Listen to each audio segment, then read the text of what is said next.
Welcome to I Grew Up With. Today we're talking about Tiger Electronics. It's great in the arcade. Whoa!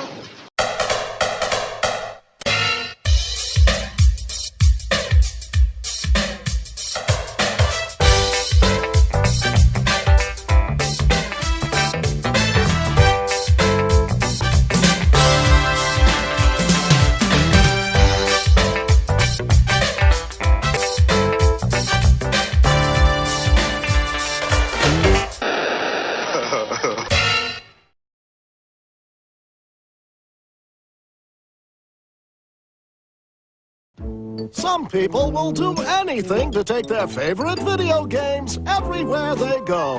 But now Tiger gives you all the fun and excitement of your favorite arcade game in the palm of your hand. Jordan Bird, Simon's Quest, Double Dragon, Marble Madness, and more. Tiger LCD video games. Tiger Electronics was a toy company best known for its LCD handhelds. But there was more to Tiger than just video games. Tiger was formed by Gerald, Randy, and Arnold Rissman in 1978. They started with low-tech items like phonographs and soon began developing handheld electronic games and educational toys. Some of these electronics included the 2XL robot and the K28, which was a talking learning computer. However, the company's cash cow was the success of the licensed handheld LCD games. We'll get into the handhelds in a minute, but first let's look at some of Tiger's other products. The 2XL was a redesigned version of the original 2XL that was released by the Mego Corporation in 1978. It was designed to look more modern, used cassette tapes instead of 8 tracks, featured light-up eyes and a mouth, and had a headphone jack and ran off batteries. Remember Giga Pets? They were created to compete with the Tamagotchis. In the US, they were more readily available than Tamagotchis. And at about $10 a piece, it was almost $5 cheaper too. By 1997, Tiger was one of many companies manufacturing virtual pets. Other companies included Fujitsu, Casio, and even Sega. Remember the Furby craze? They were actually created by Dave Hampton and Caleb Chung. Tiger bought the rights, and Furby made his first public appearance at the American National Toy Fair in 1998. Furby was popular for their ability to develop language skills and the ability to talk to other Furby. And with a price tag of about $35, it was the must-have item of 1998 holiday season. With store shelves empty across the country, some Furbies reached as high as $300 on the resale market. Talk Boy was made popular by the movie Home Alone 2. So popular, in fact, that the packaging used Kevin McAllister on the box to help sell the item. The original Talk Boy consists of a battery-powered handheld cassette player recorder with an integrated monophonic speaker, grip handle, and an extendable microphone. The controls were similar to other portable devices with play, stop, fast forward, rewind, and record capabilities. Tiger Electronics even jumped on the cartridge-based handheld bandwagon. They made 3 notable handhelds. The first was QuizWiz, a highly popular interactive quiz game system. Players would insert a cartridge and use the corresponding quiz book. The second was the R-Zone. It used red LCD cartridges similar to Nintendo's Virtual Boy, which were reflected via backlight onto a reflective screen that covered one of the player's eyes. Third was the GameCom. Featured a touchscreen, internet connectivity, and was supposed to compete with the Game Boy. It was a commercial failure. But Tiger's bread and butter in the 80s and 90s were the LCD handheld video games. The way they worked was simple. It used a background image that never changed, almost like a printed background. On top of that was another screen with static images that represent characters and objects. These images lit up individually as the player plays to simulate movement. While the games weren't very good, they were popular for 3 main reasons. 1. Price. They sold for about $20 each.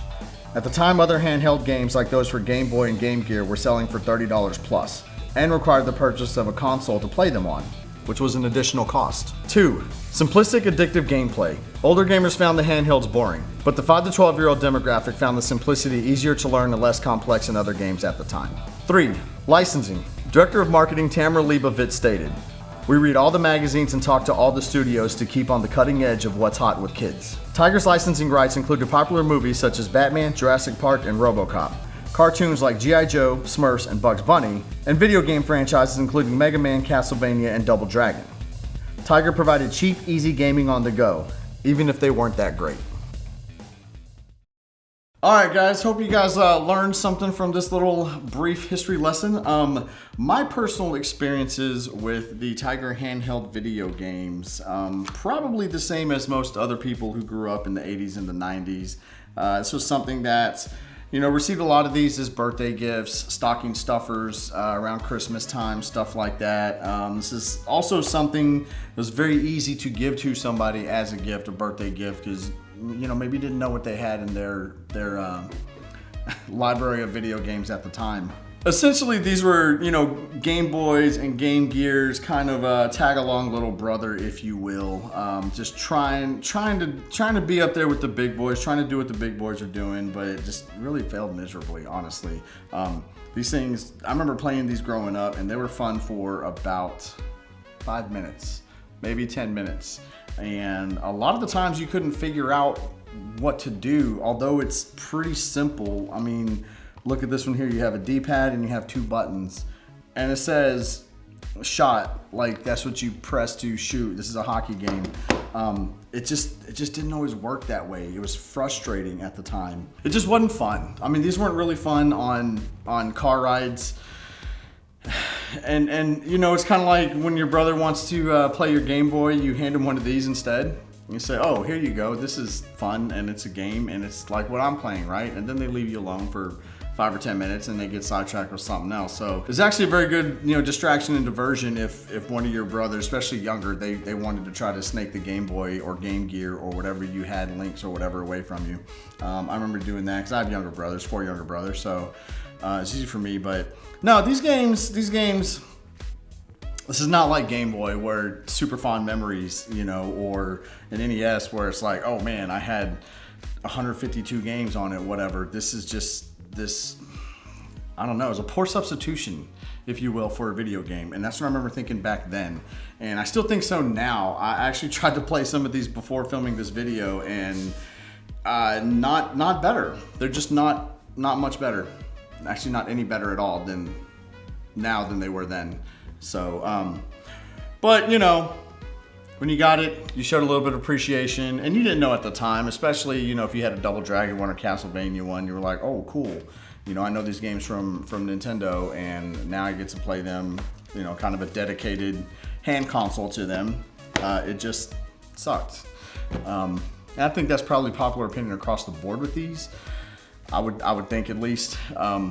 Maybe y'all don't agree with me. Maybe I'm wrong. Maybe there are some good ones out there. I've not played all of them, but as a child, I had I'm not gonna say a lot. I had enough to know that if I never saw another one back then, I'd be happy with it. So, not necessarily every gaming memory is a fond memory, but crappy games like this make you appreciate good handhelds like Game Boy. So I guess there's that, right? Life lessons being learned at such an early age. So, but anyways, that's it. Tiger Electronics. Hopefully you guys learned something from this video. Welcome to Jurassic Park, the handheld game, where only the quick survive. Moving at lightning speed, you dodge globs of the spitter's poison venom. Oh well. Surrounded by a pack of gut-ripping raptors, you quickly jump to safety. I said jump!